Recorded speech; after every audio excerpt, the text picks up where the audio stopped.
And joining us now from our set here next to the C-SPAN bus is Eric Deggans. And here is his book, Race Baiter, How the Media Wields Dangerous Words to Divide a Nation. Mr. Deggans, what's a race baiter? Good question. I'm actually trying to redefine the word race baiter, because what I've found is when you try to have discussions about controversial issues centered on race and prejudice, often people try to shut down the discussion by calling you the race baiter. You know, you're bringing up these uncomfortable conversations, you're trying to get some sort of power by accusing someone else of being insensitive. And my whole point is that as a nation that's becoming much more diverse, becoming, we're seeing a greater impact for people of color, we're going to have these conversations more and more often. And we really should feel free to talk about things, talk about our differences in a way that's open, in a way that's non-judgmental, and in a way that's sort of aimed at making progress on these issues instead of trying to pretend that they don't exist. Where did the name come from? It came from my good friend Bill O'Reilly from Fox News Channel. Bill O'Reilly called me a race baiter on his show way back in 2008. Why?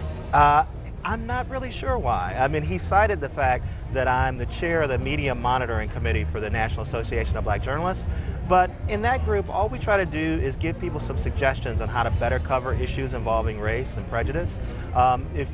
When CNN, for example, said that one of the Boston bombing suspects was a dark-skinned male, we reminded folks that we have a whole set of guidelines based on the Associated Press guidelines, the Associated Press style book about when to use race, how to identify people of color, how to identify people in general when they're criminal suspects. And that's the kind of stuff that we work on. We try to advance training, we try to point out when people make mistakes and say, here's a better way to do this stuff. Now, I'm not sure how that makes me a race baiter, but I suspect that what Bill was really upset about was that I have been critical about how he talks about race on his show. I feel like on Fox News Channel especially, they're reflecting the fears of their audience quite often. And their audience is mostly white, their audience is mostly older, mostly more conservative, obviously. And there's a high concern that white people are being marginalized and sidelined as people of color get more power in society. And so he reflects that in what he talks about when he talks about race. But sometimes that leads to not being quite as fair as you could be. Sometimes that leads to echoing stereotypes.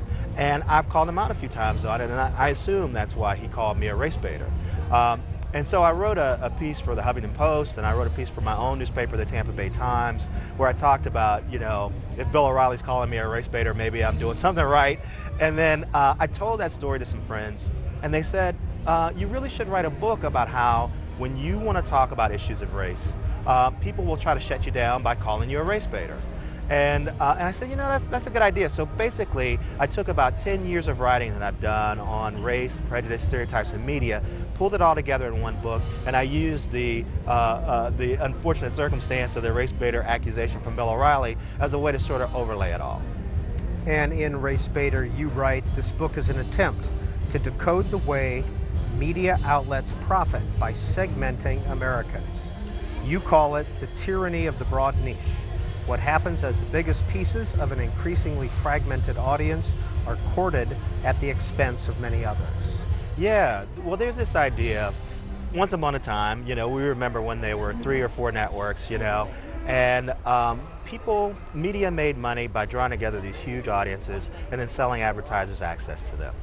But in our modern media environment, it's so fractured that people are targeting small niches of that audience. They're looking at, how do I get young males? How do I get middle-aged women? How do I get black people? And unfortunately, I think some media outlets have decided to use prejudice, stereotypes, even close to racism, to draw in an audience and keep that audience on their platform rather than go into others.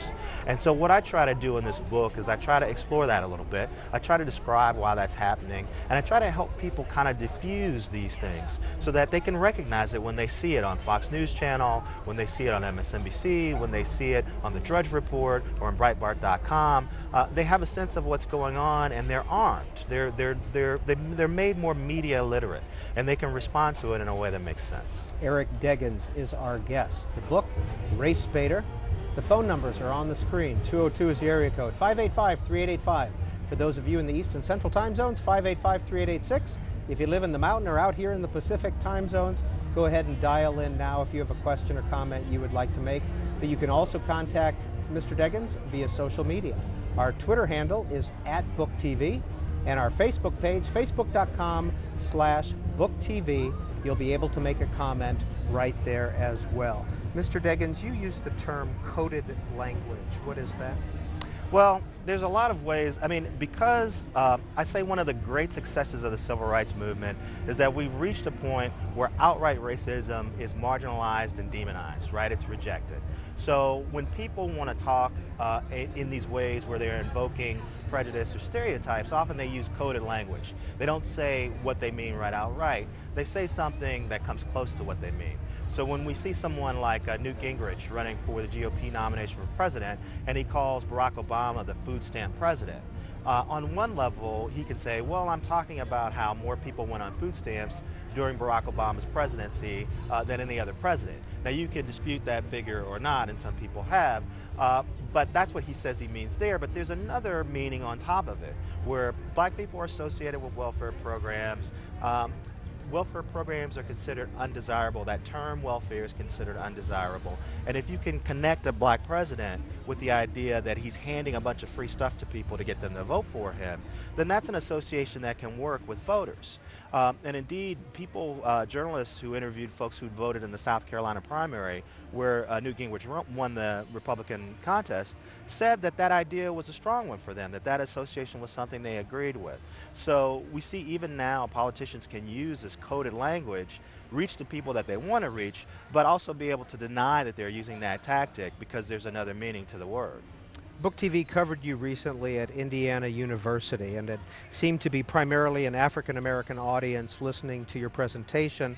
And when you were talking about some conservative Republicans, such as Herman Cain, Ben Carson, one of the questioners used the term Uncle Tom. Is Right. that a fair term to use when you're talking about conservative Republican African-Americans? Well, again, I don't like that term. I can understand why some people would get angry with a Herman Cain or get angry with a Ben Carson, another black conservative who's become a star in conservative media. But I feel like that kind of conversation is counterproductive. I've often said, and I'm sure I've written it in the book, that trying to reach into somebody's head and figure out whether they're racist or not, whether they're an Uncle Tom or not, is counterproductive. You could never really know that. All you can really do is look at what they say, look at the impact of their words, and look at the history of what they've said. So what I say about Herman Cain is that a lot of conservatives seem to like Herman Cain because he talks about race in a way that they talk about race. There are a lot of conservatives who are very sensitive about being accused of being racist, but they have beliefs about how race works in society that other people find objectionable. So if you are going to go and say, well, racism doesn't hold black people back anymore, or if you're going to go and say that black people have been brainwashed into voting for the Democratic Party, well, Herman Cain has said those things, right? So if you're a white conservative and you believe those things, you can say, well, there's a black conservative out there who thinks these things too. He can't be racist. How can I be racist? I don't even like using the term racist most of the time for these issues because I feel like that's almost too extreme a word. I feel like using words like prejudice, bias, those words are a little softer. They describe terms that are dealing with stereotypes and dealing with bias as opposed to outright racism where you're a bigot, where you're overtly bigoted. I think we've reached a point in this conversation where we have to figure out how to talk about bias and stereotypes that don't rise to the level of outright racism. And that's where we have the most trouble. Eric Deggans is our guest. He's the media critic for the Tampa Bay Times, and he is also the author of Race Baiter and Patrick in Ridgewood, New Jersey. You're the first caller. Hi, Patrick. Hi, Pat. Thank you very much. Yes, Mr. Deggans, I think your book is very pertinent, and I think that America, unfortunately, I don't know why we avoid having this conversation about race. It is a troubled part of American history, unfortunately, but we need to talk about it, and instead of saying someone is completely a racist or I have no biases at all, we need to have, I think, national dialogue about how we can get past this and how we can learn from each other and grow, because America is a wonderful country that can build on ideas and not be solely about one race against another or biases or troubled past we've had. What are your thoughts on this? Well, Pat, I totally understand what you're talking about, and I agree with you. There is too much of a hesitancy to have these conversations. I do understand why that hesitancy is there, though, because people are afraid of being accused of being racist.